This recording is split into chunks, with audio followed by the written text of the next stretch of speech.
کراچی کے علاقے ماڑی پور سے ملنے والی تشدد زدہ لاش مچھر کالونی سے لاپتہ ہونے والے 15 سالہ محنت کش کی نکلی۔ مقتول رجب علی بیوہ ماں کا اکلوتا بیٹا اور 4 بہنوں کا چہیتا بھائی تھا۔ 15 سالہ رجب علی کم عمری کے باوجود گزر بسر کرنے کے لیے گھروں میں رنگ و روغن کا کام کرتا تھا۔ 14 اپریل کو وہ اپنے گھر سے نکلا اور پھر واپس نہیں لوٹا۔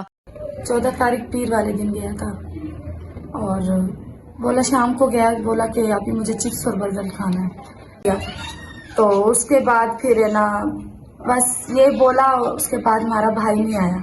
ہمارا ایک ہی بھیا تھا اور میں اس کی بڑی بہن ہوں، مجھے اللہ نے اتنی ہمت دی تھی کہ میں اس کو دن رات ڈھونڈ سکوں، کیونکہ ہمارا بڑا بھائی کوئی نہیں تھا، ہمارا والد صاحب بھی نہیں ہے اس دنیا میں۔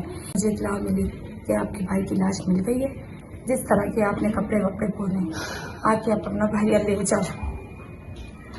اور اتنی بری حالت تھی نا میرے بھیا کی کہ ہم اسے ہاتھ لگا کے بھی نہیں رو سکتے تھے۔ ہمیں انصاف ملا، چاہے ہماری ذاتی کسی سے کوئی دشمنی نہیں ہے نا، کس طرح سے کیسے ظالم نے اس کو مارا یہ میں نہیں جانتی، اور میں یہ ہاتھ جوڑ کے بولتی ہوں کہ مہربانی کریں ہمیں انصاف ملے، کہ جلد سے جلد جس روڈ سے وہ گیا ہے، جس جگہ سے مجھے ملا ہے میرا بھائی، اس کی فوٹیج نکالی جائے اور جلد سے جلد میرے سامنے لایا جائے۔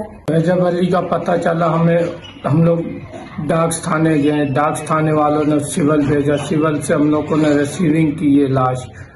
وہاں بہت کافیت ہم سے سنبھالا نہیں جا رہا تھا، کیوں ایک بھانجا نوجوان 16 سال کا بھانجا تھا، اکیلا اس دنیا اکیلا ہی تھا، اور اس کا نام کہ ہمیں تو بہت ظالموں نے لوٹ لیے، کیا کریں، نہ ہماری کسی کے ساتھ ذاتی دشمنی تھی نہ کچھ۔ مقتول رجب علی کو نامعلوم ملزمان نے 5 گولیاں ماری اور ہاتھ کو دھڑ سے الگ کر دیا۔ رجب علی کے ورثاء شدید غم سے نڈھال ہیں اور انصاف کا مطالبہ کر رہے ہیں۔ دوسری جانب پولیس کا کہنا ہے کہ تمام پہلوؤں سے تحقیقات جاری ہے، جبکہ نامعلوم ملزمان کے خلاف ڈاکس تھانہ میں مقدمہ درج کر لیا گیا ہے۔ وش نیوز، کراچی۔